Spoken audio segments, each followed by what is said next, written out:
erguendo-se da ceia, jarro e bacia tomou, lavou os pés dos discípulos, este exemplo nos deixou. Aos pés de Pedro inclinou-se: ó Mestre, não por quem és, não terás parte comigo, se não lavar os teus pés. Não terás parte comigo, se não lavar os teus pés.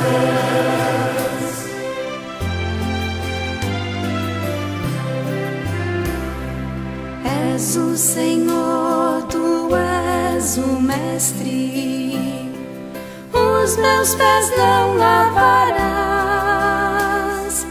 O que ora faço não sabes, mas depois compreenderás. Se é o vosso Mestre, Senhor,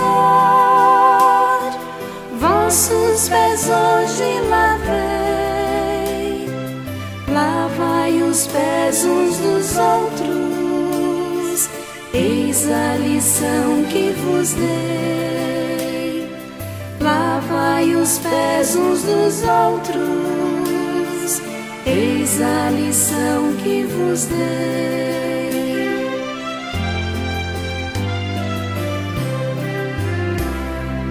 Eis como irão reconhecer-vos como discípulos meus, se vos amais uns aos outros, disse Jesus para os céus.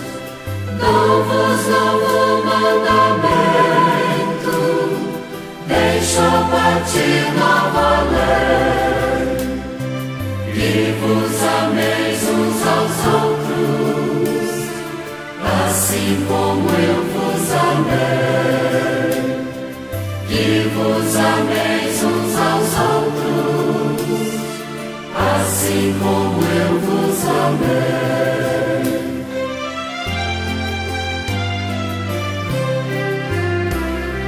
Jesus erguendo-se da ceia, jarro e bacia tomou, lavou os pés dos discípulos, este exemplo nos deixou.